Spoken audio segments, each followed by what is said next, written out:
Camping World site that Mayor Demings mentioned, we continue to have vaccine sites at our city neighborhood centers and our facilities.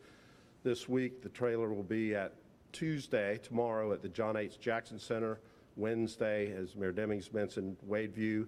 Friday, we have a site at OPD headquarters, and then on Sunday, the Farmers Market. And they will be offering both Pfizer and Johnson & Johnson. And as Dr. Jenkins will tell you, with school starting, it's a good time for those that are 12 to 17 to get vaccinated. There's no pre-registration at any of our sites. So if you want to get more information on that, visit orlando.gov/mobile vaccines.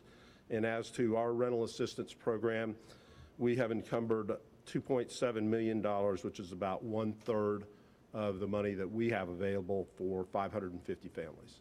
Dr. Pino.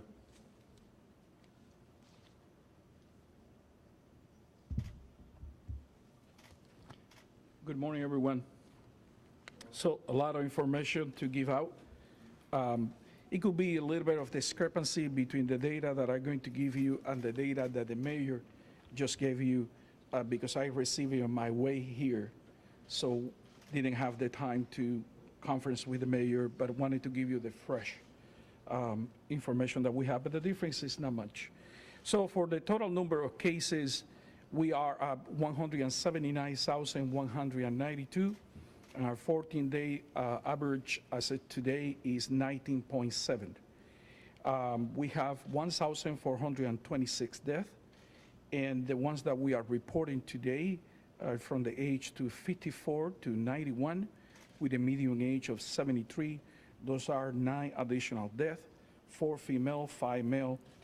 3 had pre-existing conditions, 6 we don't know. One of the deceased has an address as an assisted living facility. And with the total number of cases for yesterday, I was looking to some data there, so that's why I got to slow down a little bit. Yesterday, we received 1,038 new cases. That's Sunday. And on Saturday, we received 1,197 new cases. And on Friday, 1,458 cases. Our rate per 100,000 is at 573. And out of the cases that we received yesterday, 99.5% were unvaccinated. The ages that have the highest contribution to the numbers yesterday were from 5 to 44 years old. I also want to give you some information on vaccinations. Yesterday, reported so far 1,684 vaccines. Doses were given in our county, and our rates are as follows. For 12 to 17, we have increased to 48.8%.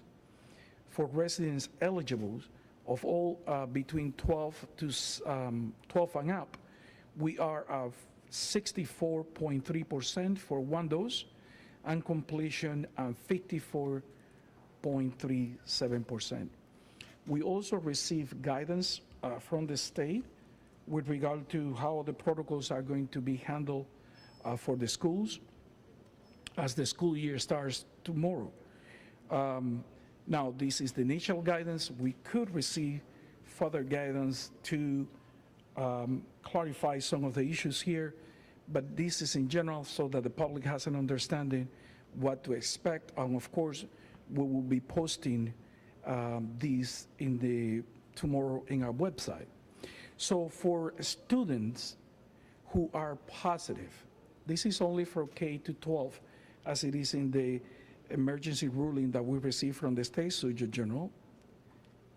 Any student can return to school after being positive for COVID-19 if the child is asymptomatic, meaning no fever or any other symptoms for 24 hours without medication, and if he has a negative test.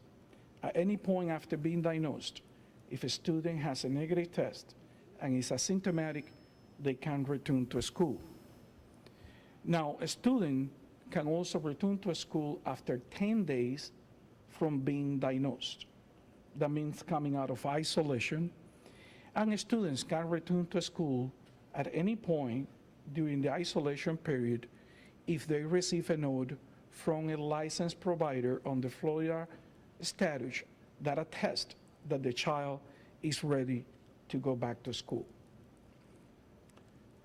Now, a student that has been exposed to a positive case, those are, as long as they are asymptomatic, they can have a test on the 4th day of the quarantine and come back to school next day if that test is negative. Meaning, at least a child who is in contact with a positive confirmed case will be at least in quarantine for 4 days. After that, they can have a test and then come back to school if that test is negative and the child is asymptomatic. Also, a student can come back from quarantine after 7 days. If they are asymptomatic, no test needed. So from both cases, we have a test option, which makes it shorter, and a non-test option that makes it a little bit longer. Now, if during this period, any student becomes asymptomatic, meaning while they are in quarantine, then they go back into the protocol again to follow those rules. Now, a student that has been in contact with a positive case, but this student had COVID-19 in the last 90 days, means the person has some level of immunity, then they don't have to quarantine as long as they are asymptomatic. If they become symptomatic, then we start all over again the process. I know it can be a little bit confusing. It's confusing for us. We will get it right. We will memorize it. We will post it online. We will share with the Department of with the superintendent and the schools, and we will all do it the right way. We have done this before. We can do it again. Our department is ready to engage in this process with the Board of Education. And also, we are going to increase the number of hires. So in our website, which is www.orange.floridahealth.gov, at the end of the webpage, there's an address where you can send your resume if you would like to become a trace investigator, a contact tracer, or if you have nursing or public health experience or degrees that we can train you to increase our employees as we engage with the school system and others in trying to make it as safe as possible for everyone to live their lives. Thank you. Superintendent, I forgot to introduce you. Let me just say, after going through all of those quarantine particular rules, I will forgive forgetting to introduce me, Dr. Pino. Let me also say, because it makes my head spin, let me also thank Mayor Deming, Mayor Dyer, and Dr. Pino for incredible leadership they have brought to this community during the pandemic. And again, I especially want to note all of those quarantine rules. Do not ask your principal, do not ask teachers. We will allow FDOH with their expertise to deal with those quarantine issues. Let me just cover a few facts for you. 209 students will be coming back to school tomorrow. I'm waiting on the report to see how many showed up today. Tomorrow is the first day of school. We look forward to welcoming both our students and all of our employees that are 10-month that have been out. 24,000 employees, and our goal, the board and my goal, is to make sure it's as safe as possible under what we are provided with our authority. We are up about 3,000 students compared to last year. Last year, you will recall, we were down in our enrollment thanks to the pandemic. We will open 4 new campuses. In case you hadn't heard, 2 new high schools on the west side of town tell us that there is an extreme growth initiative happening out there. Silver Pines Academy in the Pine Hills area for our special needs students, and Village Lake over in the Lake Nona area. I want to absolutely thank all of our teachers and staff who have worked tirelessly to prepare to welcome our students, from the bus drivers to the cafeteria workers, custodians, secretaries, everyone in that school setting, especially the principals and assistant principals getting ready for our students. So let's talk about those masks. When we had our safety press conference on Friday, I said to the group, we have 2 calls taking place today. We have to be fluid. Things may change, and indeed they did. So as we have announced to all that were on our Connect Orange messages on Friday, we have made an additional provision. We provided previously that all adults, all of our employees had mandatory face masks, and that any visitors on campus would be required to wear a mask as well. Volunteers and folks who help us out with our children, we desperately need them back in place, but they need to wear a face mask while they are inside our buildings. On Friday, we got additional information from the Department of Education, new rules adopted from the Department of Health, including those extensive quarantine guidelines that you heard Dr. Pino mention. And so Friday afternoon, late Friday afternoon, we made the provision that all of our students are required to wear a mask inside our buildings as well, unless the parent provides an opt-out notice. That means simply a parent can send Harrison to school. I use Harrison because someone's child is named Johnny. My child is Harrison, but he's an adult. So if Harrison is coming to school and I've decided I don't want him to wear a face mask, all I need to do is send a simple note with Harrison. It can be a one-liner. I have decided to opt out for Harrison wearing a face mask. Signed, Barbara Jenkins. As simple as that. That's all we are looking for. We're not going to make it complicated. We're not going to make it extremely difficult for parents to opt out. We respect those parents' choices. While we strongly encourage the use of face masks, a simple one-sentence note is all that they need to send in with their child to make that provision a reality. Let me be clear as well, because the question came up today. That opting out is only for our students. We still have mandatory masks for the adults on our campuses, and certainly all of our employees. There is no opt-out for those populations. That provision is in place for 30 days. After 30 days, we will continue to consult with our medical experts, Dr. Pino, our MAC chairman, and others. We will consult, and before the 30 days are up, we will make a determination on how to proceed. I want to encourage folks to look at all of the information on our website. We have FAQs about the opening of school and lots of COVID information on ocps.net.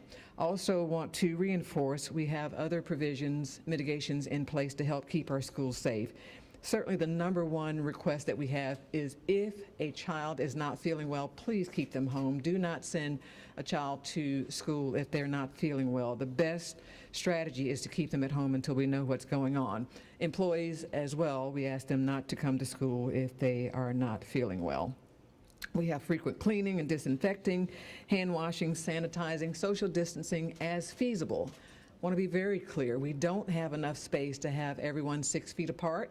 At the end of last year, about 80% of our students were back in face-to-face instruction. We expect more than that for the start of this school year, but we will distance as much as possible. That is why face masks are encouraged, because we cannot guarantee 3 to 6 feet. It is as best as feasible as possible. Also want to encourage folks to take advantage of the free testing. We are hopeful we'll have announcements in the coming days of additional partnerships for free testing, and encourage those who are willing to consider the vaccination in consultation with their health care providers. While periodic temperature checks may not be the greatest strategy for finding those children who are not well, we are going to have periodic temperature checks as well. Vaccination sites are increased thanks to a partnership with Health Heroes. We are setting up and announcing more dates this week. Since the end of April, more than 8,600 people have received COVID vaccinations at one of our sites, so we're pleased to start increasing those efforts. Again, encourage to those who are eligible, but not required of our employees, and certainly not required of our students. We do have a $200 incentive for our employees. No matter when they got the vaccination, they can go on our wellness portal and receive that incentive if they have been vaccinated. Lots of information is available. I mentioned our medical advisory committee. We still have the video Ask Mac, where they answer very sound questions around the vaccination. A highly qualified group, medical advisory committee, can still be viewed with their answers to some of those questions. Again, if you have concerns, you consult your own healthcare provider. A little bit of additional information. We've got dozens of links on ocps.net. Want to remind parents, if you have digital devices, that would be our middle schoolers and high schoolers, please turn those devices on before they come back to school tomorrow. All of our updates will be downloaded automatically, even though you are at home. Got to turn it on today so that you can get those uplinks and those updates. Otherwise, when you get to school tomorrow, and we use our laptops during the regular school day, even in face-to-face, you will find the machine is frozen up trying to take care of all of those updates. So turn those laptops on today. Lastly, transportation, I want to mention we have, for those who actually qualify for transportation, it will be available starting tomorrow. Ask for additional patience as we get our bus stops and run times together. And I would ask again, as we did last year, if you are able to transport your own child, even though they require or qualify for busing, we ask for parents to help us out. That will help us spread students out on the buses more readily if we have fewer students who actually come to the bus stops. Air vents will be open, roof vents will be open, windows, trying to make it as safe as possible. You can help by transporting your own child if at all possible. And lastly, food services will be up and running for any child who is quarantined or away from the school. We will still have provisions for their lunches to be provided for them during this time. Lastly, I want to stress again, we depend on our entire community to help keep our children safe. If you see something, say something. Can't say that often enough. Practice caution as you're driving around schools and in the neighborhoods, because walkers, bike riders, bus riders, and more will be out in large numbers. So we're asking for everyone to help keep our children safe. That being said, I'll turn it over to Comptroller Diamond.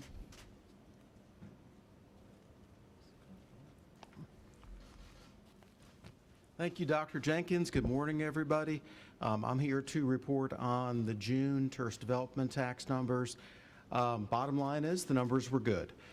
We collected about $21,717,000 in the month of June, or for the month of June. That is the highest number we've had since the beginning of the pandemic. It is still below the levels of 2019, which was our peak year, but it is roughly equivalent to what we did back in 2017, which was a good solid year. On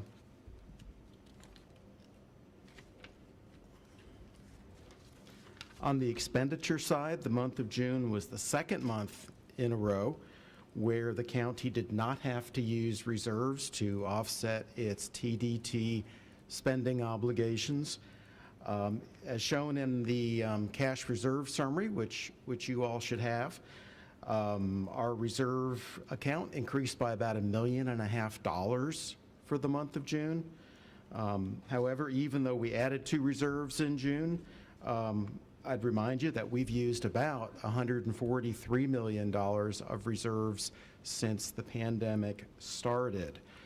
And as you'll see in our other chart, which is available on the poster board and in our handouts, our reserves in that area have decreased from about $180 million to about $37 million during that time. And just to put this in context, the numbers from this month and the overall numbers, in order to replenish our reserves to where they were before the pandemic started, we would need 96 consecutive months of $1.5 million surpluses to get back to where we were. That's about 8 years. So while the month of June did bring good news for us and with respect to TDT collections and reserves, the months of July and August, and as you all have heard this morning, we're clearly not out of the woods yet as we see cases increase in Orange County. Currently, Florida leads the nation in coronavirus infections. And in Orange County, our positivity rates and new cases have been at all-time highs. This doesn't bode well for our longer-term outlook. However, the county's efforts to increase vaccinations and reinstitute safety precautions are critically important to ensure not only our public safety, but the health of our economy. And I'll be happy to take any questions during the question period, and we will have our numbers for July sometime in early September. Thank you.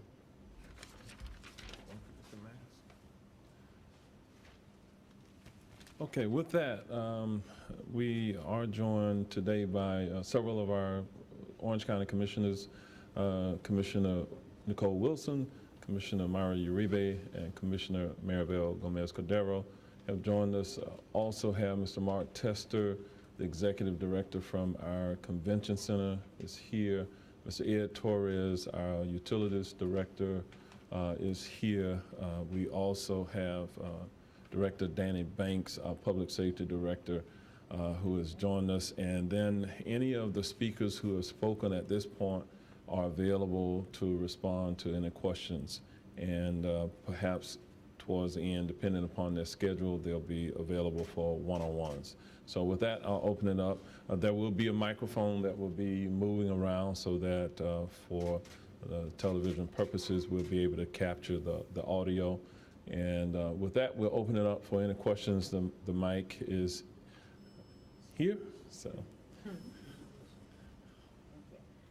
Lauren Seabrook, Channel 9. Is this on? Can you hear me? Dr. Jenkins, my question's for you. After the requirement on Friday for mask, many parents were asking us, what's the real difference between what it was before and what it is now? I understand it's called a requirement, but with the opt-out option, many parents view that as the same as being optional. So I'm curious, in your eyes, what do you think the difference is, and do you believe you'll see more students in mask now after the change on Friday? So part of that question certainly would need to be answered by the folks at Department of Education who made that shift on Friday. Don't want to speak on their behalf. In my view, it still gives the same option to our parents that we had previously, but I think it also sends a very important message that based on what our health experts are telling us, we believe it ought to be required, but we also respect every parent's right to opt out. I think that message is being sent clearly that things are more serious than previously determined. And perhaps potentially more parents will decide to send their children in masks for the first 30 days. I respect every parent's right to make that decision, and so does the board. This is Steve Hudak from the Orlando Sentinel. This question is for, whoa, sorry about that. For the mayors and for Dr. Pino. What's your level of concern with the variant that we have right now and the conditions we have right now? What's your level of concern about UCF coming back to campus next week? And what can we do about it? Dr. Pino, if you'll come to the mic.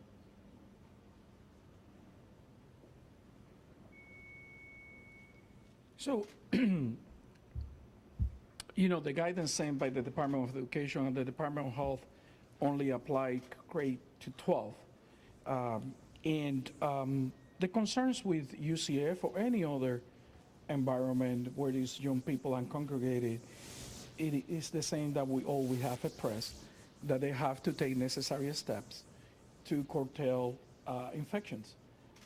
They did it at the end of the last school year, and I hope that they will continue to do it as we go through the school year. But we should expect the same type of concern that we saw before, especially with outside school activities, the bars, the clubs, the nightlife activities where people get concentrated in very small places.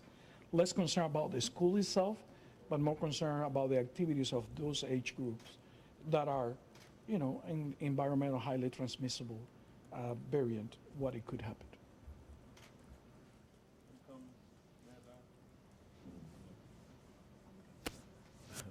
This is Melissa Thomas. Steve, with the Florida only thing National I Center. would add is that obviously we have seen, around the country, different universities in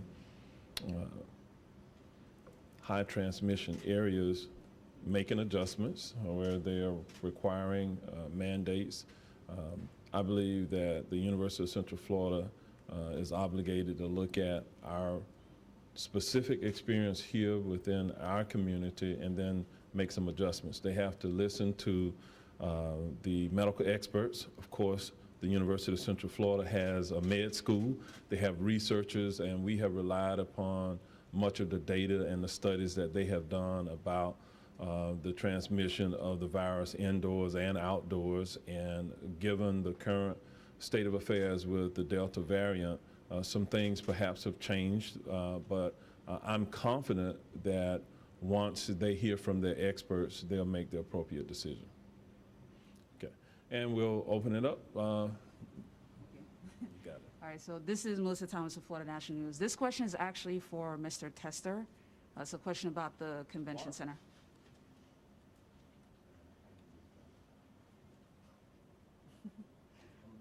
Absolutely. Thank you. So, Mr. Tester, my question for you is, given the increase in numbers here in Orange County this year compared to last year, are you seeing the same rate of cancellations for the events? We know we had some recent cancellations from the convention center. Are they happening at the same rate this year as they did last year? They're not. They're not. They've slowed down very significantly. Last year at this time, the majority of our events did cancel. At this point, we've had 4 recently that have canceled. So.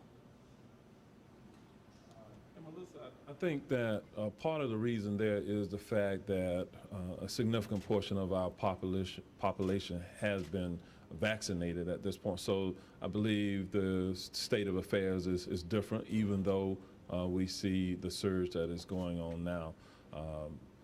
64% of our population has received at least one dose, and then across America, we know that better than half of eligible Americans have also been vaccinated at this point. So certainly it's a different landscape than we had last time, and we have an abundance of sanitary protocols in place at our convention center.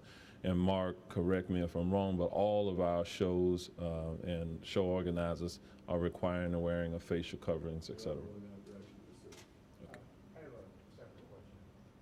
Okay. The reference that same issue? Okay. One more question over here regarding the convention center. Sorry, thank you, Mark. Greg Fox at Channel 2. So I know that the convention center often has economic deals with people that come into the center on infrastructure and things that they need for shows. Are you finding that still in this COVID environment, the convention center's having to work pretty hard to cut good deals with people to make sure that they bring their people to our city, in our county? Most of the deals that we've done have been well in advance, so years in advance, unless they've rescheduled their event this year. It's still a competitive environment. Some of them have asked for additional help, like with labor and things like that, and we're taking them on a one-off basis, but that would be very small amounts of monies. Ashley Edlin with Channel 9. I think this question is going to be for Dr. Pino. Mayor Demings, you mentioned that we're seeing around 150 people a day come to Barnett Park to get vaccinated, but we're also seeing out in the media that there just aren't enough people throughout Florida coming to get vaccinated. Can we speak to the progress now that we're seeing in terms of the percentage of vaccinations throughout Central Florida? So I cannot speak about Central Florida. I can speak about Orange County because, don't have that data in front of me. We have seen an increase in the demand for vaccines. Now, the numbers that I offered may not seem like a lot, like 1,600. So what had happened now that didn't happen before is that we are seeing more first doses than second doses. So that's a good thing because that talks about intake at the first dose. The other thing that I have to say is that those numbers are always provisional because not everyone enters the data the same day that the vaccine was offered. They have a time frame, so sometimes those numbers get up as the days goes by.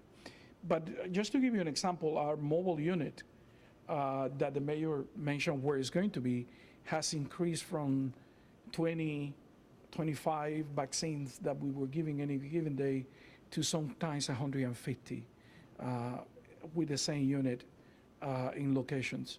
So there has been an increase. How big it's going to go, I don't know. I think it will continue to increase. And our major increase has been also in an age that we are very interested in, 12 to 17. We have seen an increase, slow, but it has continued to increase over the days.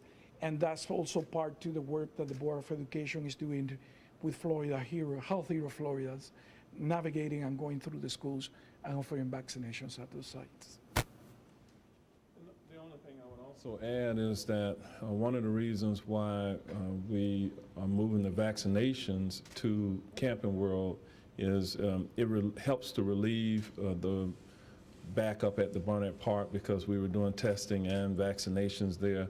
And by focusing on just doing the vaccinations at Camping World, we're able to move people through, we believe, much more efficiently. Perhaps one of the reasons or the reasons why individuals were not going to Barnett Park was because of the long length of time that they had to wait. And so we believe that we'll cut that time down. It'll be a process much like what you saw at the Orange County Convention Center. And it also will create the opportunity for as many as 750 individuals to get tested on a daily basis there at Camping World, and it's conveniently located. We believe that it's still in the heart of the county, and as a result, we should see positive rates go up. Okay. Hey there, a question for both. It's the same question, but I'd like an answer from Dr. Pino and Dr. Jenkins, if possible. You know, we had posed the question on Friday about just so much uncertainty going into the new school year. Then the mask changed late Friday, and now we have new guidance from the CDC. I'm sure parents are going in a little anxious into the new school year with so much that's changing. How are you guys feeling going into the new school year, and how can you ease those concerns for parents, students, and teachers? So, and I understand because we have experienced the same. It got here for Friday for us, and more guidance will be coming today, and resources will be released tomorrow. So it's rolling and rolling and rolling. Part of, but you know, what people have to have in mind is that we have done it before. We had another school year in the pandemic last year, and we did very well. At the beginning, we had some bumps with the whole protocols and procedures, who said the information, but that's normal in this type of environment. And that same machine is the machinery that is in place today to start tomorrow. It will get better as we get resources. It will get better as we add individuals, but the structure is there to offer those services to our community the same way that we did before. I couldn't have said it better than Dr. Pino. I think it's helpful to remember this nation, this world has not gone through such a pandemic for the last 100 years. And so we forget quite easily how challenging last year was, but we did get through it. And so I would just say to parents, we have to, I used this term last year, we'll use it again. There has to be a high tolerance for ambiguity and for the fluidity of what will take place based on what comes down, because it is still a pandemic. But I would reassure both students and parents that the school board and I are committed to keeping our schools as safe as possible and responding to, reacting to information as it is handed down to us from the state level. And again, certainly appreciate the tremendous partnership with our local Department of Health and Dr. Pino's team. They are invaluable in helping advise us on how to get through this. Buenos días. Buenos días por acá, Félix Pirela de Telemundo 31. Mi pregunta va para el doctor Raúl Pino. Quisiera que nos explicara para nuestras comunidades hispanas, ¿no?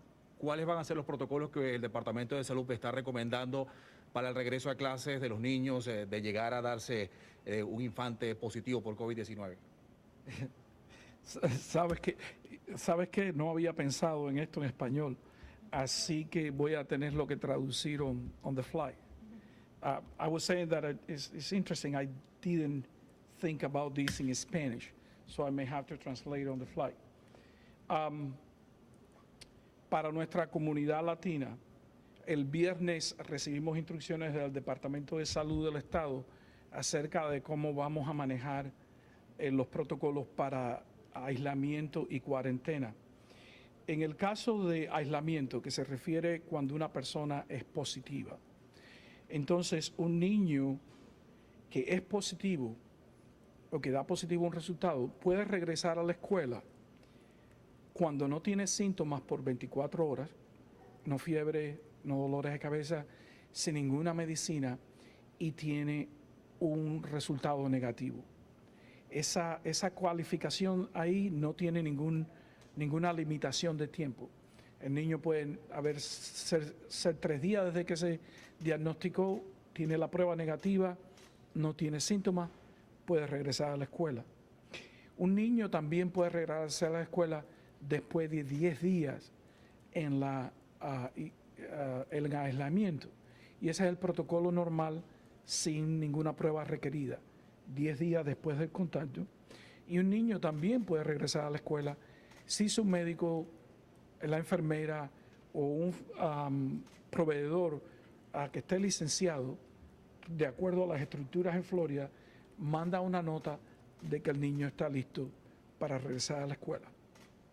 Ahora, para la cuarentena, quiere decir para aquellos que están expuestos a alguien que es positivo, pero la persona es negativa. El niño puede regresar a la escuela después de 4 días en la cuarentena si no tiene síntomas y si tiene una prueba negativa.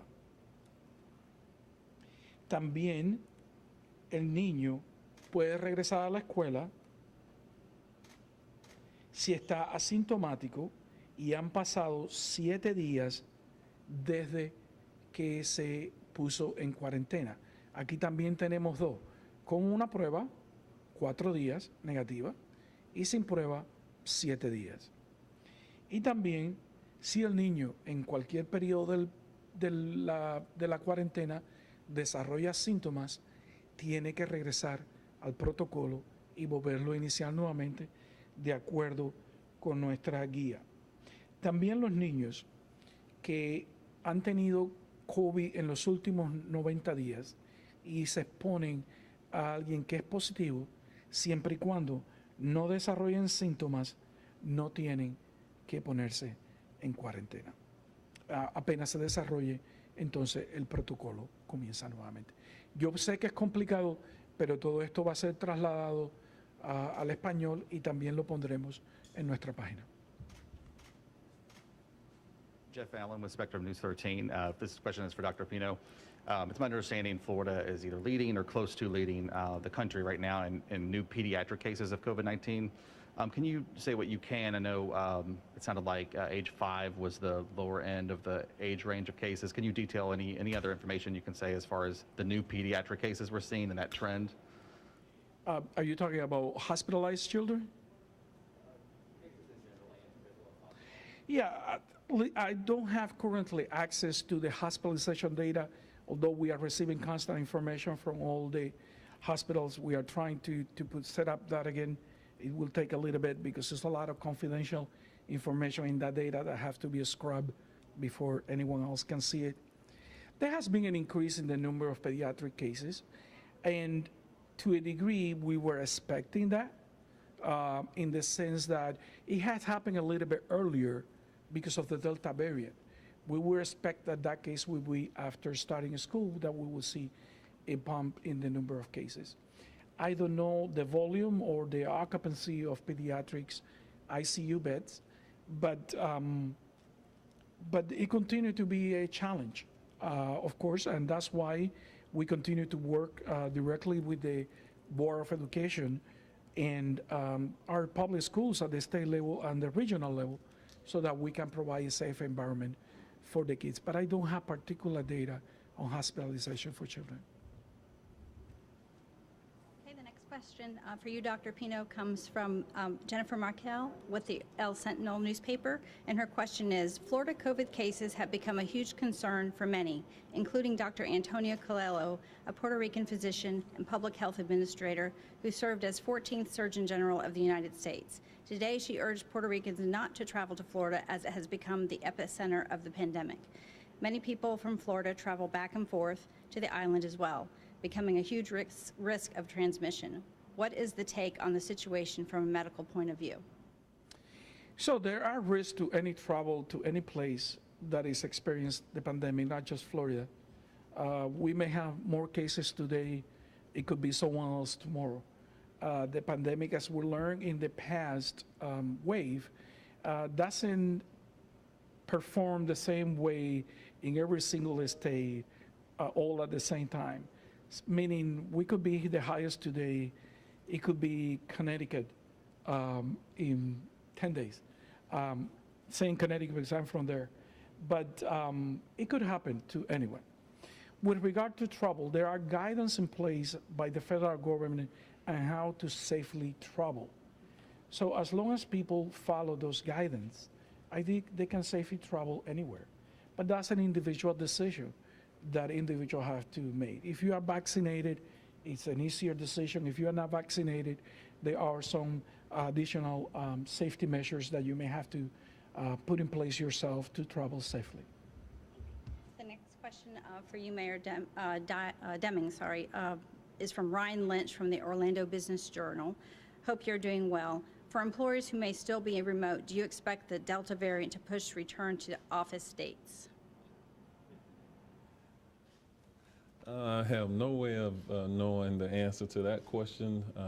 I think we are in this dynamic environment where each day we see some new developments related to the Delta variant as well as the other variants that are out there. And so what I would encourage our business community to do is to listen to the health experts and make adjustments accordingly.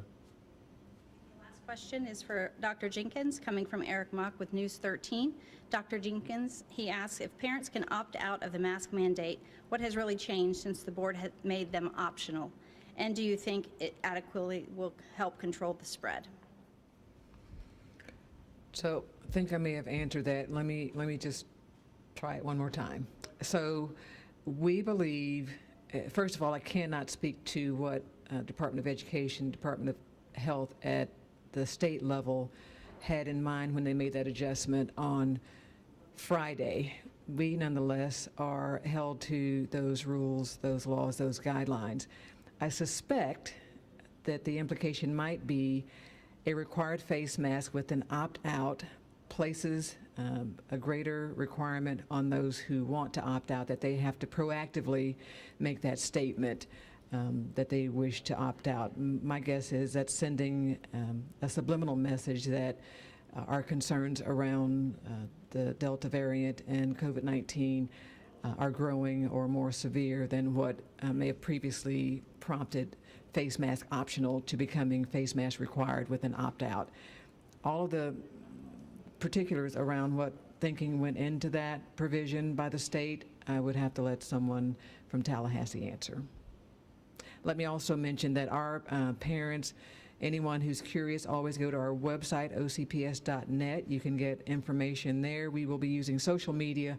Follow us on Facebook. We will keep you up to date as we get new information. Yeah, one more, I think. For Dr. Pino, please, Andreina from Univision. I would like to get a message for parents. Tomorrow start the classes si lo puede decir en español, por favor, un corto mensaje para los padres en orden, en el sentido de que no estén ni muy nerviosos, ni muy en pánico, pero tampoco, o sea, que tengan la conciencia adecuada para tomar las decisiones correctas con sus hijos. So the question was, what is the message for the parent with regard to if there is no need to panic? What is the right attitude in this process? Miren, la cosa está en que nos ponemos nerviosos porque la información está cambiando constantemente. Es normal. Y nos ponemos nerviosos porque los niños tienen que ir a la escuela. Lo que yo le digo a los padres, infórmense, busquen la información adecuada, hay suficiente información y haga una decisión de cómo usted va a proteger a su niño y a su familia.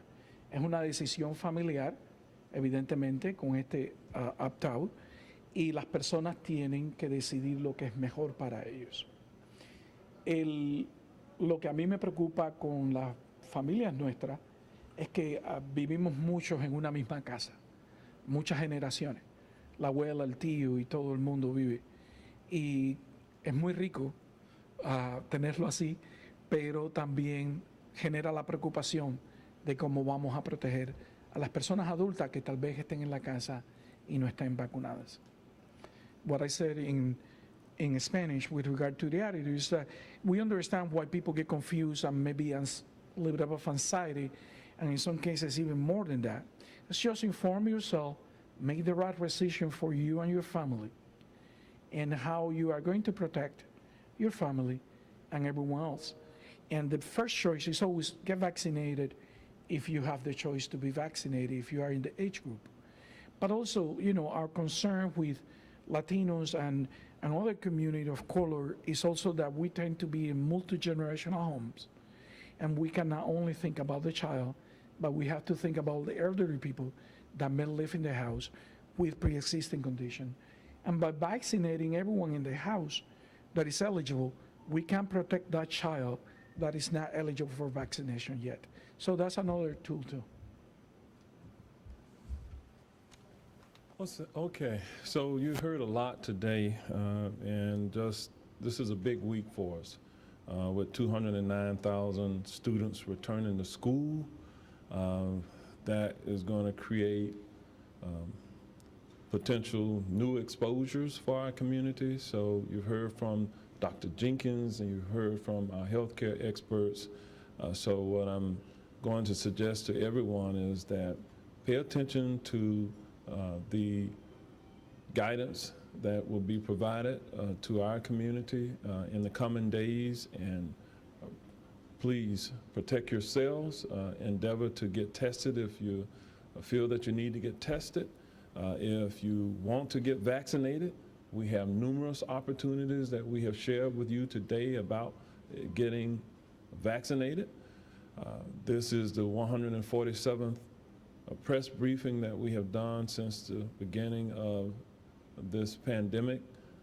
The 148th press briefing will be on Thursday here at 4:30 p.m. And I thank all of you for coming out and for being so patient and listening. I thank Mayor Dyer and all of those who participated during this press briefing.